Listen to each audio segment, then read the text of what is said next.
as a community can do better. What do you want to tell your children about this moment? We need reforms.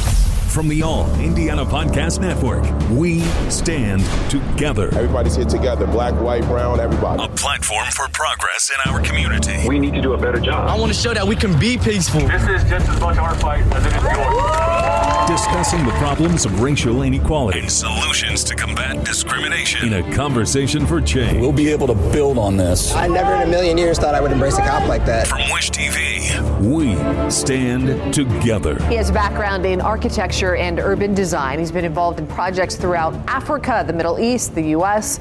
He's been involved with many organizations and civic boards. Equity, affordable housing, homelessness, these are just some of the issues that he's driven to focus on. In tonight's We Stand Together, News 8's David Williams sits down with Indianapolis City County Council President. His family history starts in Nigeria. Now, many years later, he is making strides in Indiana. His name, Osili. When he was a young boy, his mother told him his name means the voice of the people. It seems quite fitting, for he is now the Indianapolis City County Council President. He has worked with various individuals and organizations to expand work opportunities, skills training, and more. Just recently, he was instrumental in passing a resolution which declared racism as a public health crisis. As I sat down to talk with him, it was clear the passion he has for the city, and it seems he is just getting started. You were elected as president of the Indianapolis City County Council in 2018. It's been 2 years. How have those 2 years been for you since you were elected president? They've been exciting. They've been an opportunity for me to see the challenges that face our city. They provided an opportunity to work with so many more people and to come up with some collective visions for where Indianapolis can go.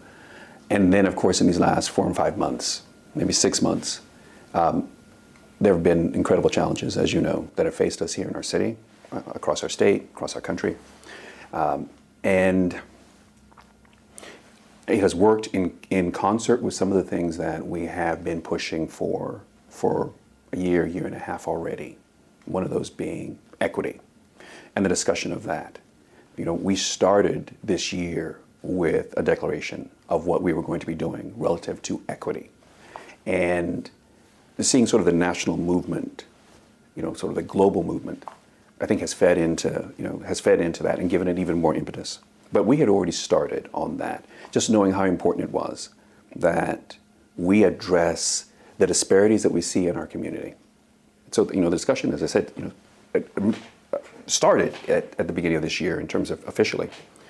But we were gearing up to it last year with a couple of seminars that we invited an organization called Government Alliance on Race and Equity to acclimate members of city government to normalize the discussion about race and knowing how divisive it is and how often we shun it, that we have to start talking about it because so many outcomes are determined in this country by race. Tell me about your reaction to the George Floyd video. I think I was most stunned by the calm shown by Officer Chauvin. That as you murder someone, you can look into a camera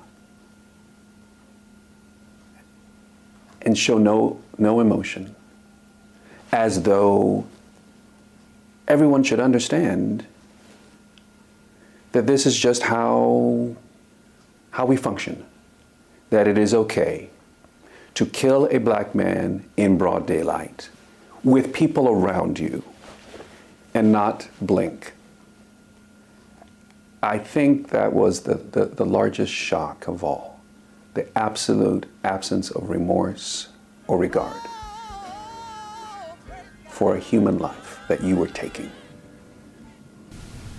You took part in at least one parade earlier this summer to protest the death of George Floyd and other black Americans killed in recent years. Tell me why.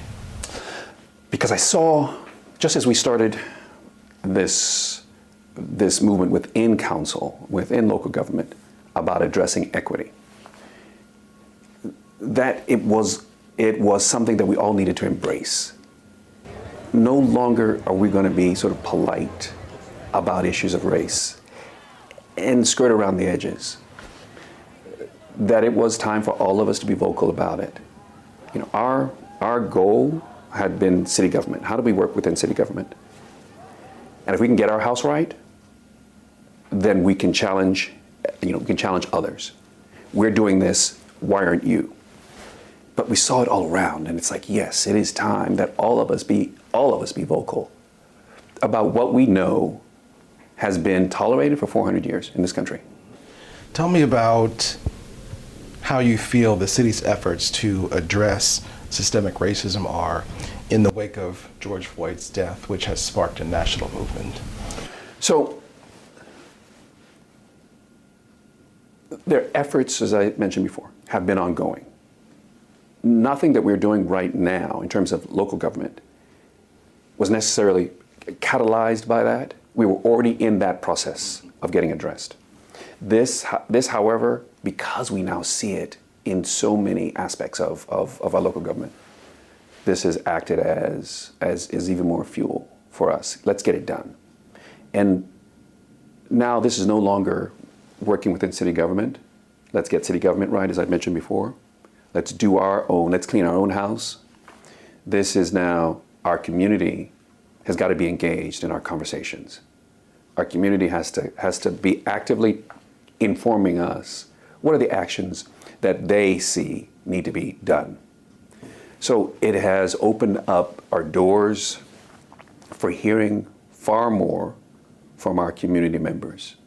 What do they feel needs to happen for us, one, to show regard for their voices, and then to take action based on what we've heard. And that has been the driver or driving force since May the 25th, since George Floyd's death. How do we engage in this as community in a way that we've never done this before? What from your heart is your message to Central Indiana? It is that we are in this together, that no entity plays a singular role. If we don't operate as units, be it in government or in the private sector, in neighborhoods, in corporations, if we're not doing this together, then we will still end up with disparate outcomes because there is no transparency and there's no joint accountability. If we are working together, putting aside all of our differences, and we all have differences, if we are working together, I can keep an eye on you, you can keep an eye on me, we can set our goals, we can meet far more challenges, and then we can also put all of our resources on the table and say who does this best. We see that there's a need here. We've heard from community members who are putting their own items on the table. How are we getting those addressed? And if we're not working as a unit, we're not doing the best job. We're just not doing it. So some of the things I think that we can learn from all of this, not just here, but I think nationally. Let's put aside the differences. Let's look at some solutions. Let's put aside our egos. Let's stop screaming. Work. Let's work together. I think we'll be so much more productive, and the outcomes will impact so many more people when we're communicating and we're working together. Our We Stand Together series will continue to air tomorrow night on News 8 at 10 o'clock. And remember, you can see all of our profiles online at wishtv.com. From Wish TV, we stand together. Watch, read, listen, and be a part of the conversation online at wishtv.com and when you follow Wish TV on Facebook. Find more episodes of We Stand Together and other podcasts from Wish TV online anytime at allindianapodcastnetwork.com. allindianapodcastnetwork.com.